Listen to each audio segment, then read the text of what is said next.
I see from loving parents, okay, so what I'm talking about is this is parenting style, where as a loving parent, you want to make sure your child is safe and healthy and loved. The struggle though, y'all, is when we're talking about anxiety, that the child is going to experience something, anxiety, let's say. If you take that away from them, well, guess what? The child always learns that, hey, I can't deal with this anxiety. Mom and dad believe I can't deal with this anxiety, so they're going to take it away from me. This struggle got purpose and we grow. So whatever road we have to take next, all I need to know is that we'll roll with the punches.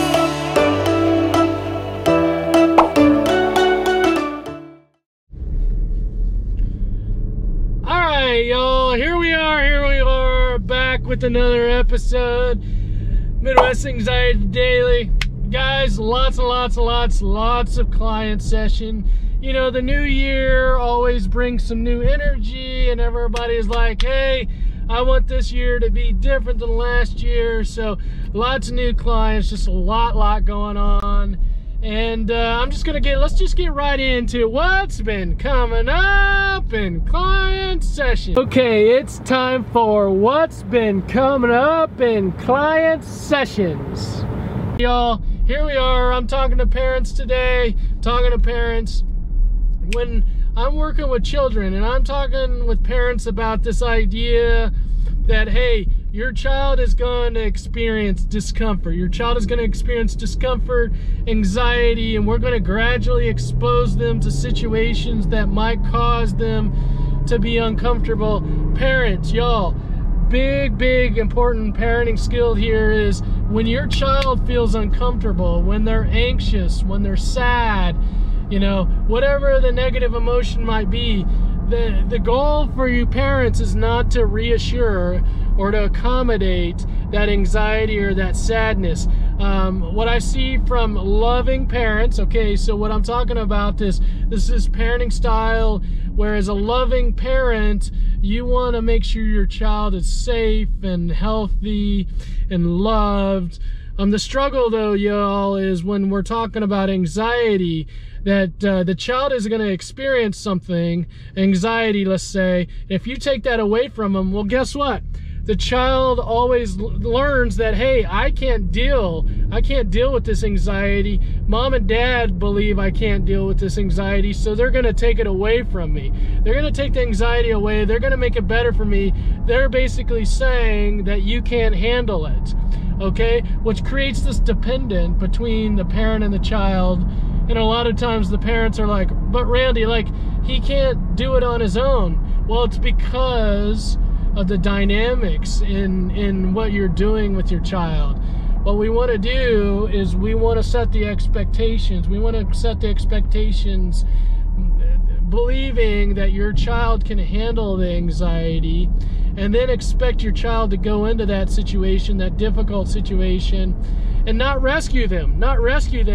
As your child starts feeling anxious, as your child starts feeling frustrated, as your child starts feeling sad, y'all, parents, listen, let them feel that. Let them feel that. It's healthy to feel that emotion. It's healthy, right? It's an emotion. We all have those emotions. Have them feel that emotion. Don't take it away from them. Don't rescue them. Don't make it easier. Don't make it better. You, when they're feeling anxious, frustrated, whatever, now what you have to do is you have to go inside yourself. You have to go inside yourself when you see that in your child, and you have to do your own emotional regulation as you let them figure it out. All right, they need to develop the skills. Your child needs to develop the skills to be able to work through that negative emotion. And then after, certainly you can talk about it, and you can talk about how they worked through it and those things. But you don't want to rescue them necessarily in the moment, because you create this kind of this dependence. Your child create this dependence, and then when they go out in their own situations in life, let's say they go to school and they're not with you, or they go to, like, you know, soccer practice or basketball practice, or they go to a friend's house, and they start to get anxious, well, they're used to looking around and mom and dad rescuing them, but because you can't go into those situations with them, you're not there to rescue them, and then they really struggle. All right, so this is a this is a dance. This is a pull and a push. This is a dance that you have to do with your child. A lot of times what I see is the parents will rescue the child out of convenience or comfort. And when I'm working with someone in therapy, I basically say, no parents, no kids, you can't you can't keep doing what you're doing. We're gonna have the child work through it, and parents, you're gonna sit on the sideline and you're gonna watch them, and you're gonna be so proud of them, being able to see them do difficult situations. Can't overcome anxiety by going around it. You can only overcome anxiety by going through it, all right? By going through it. All right, y'all.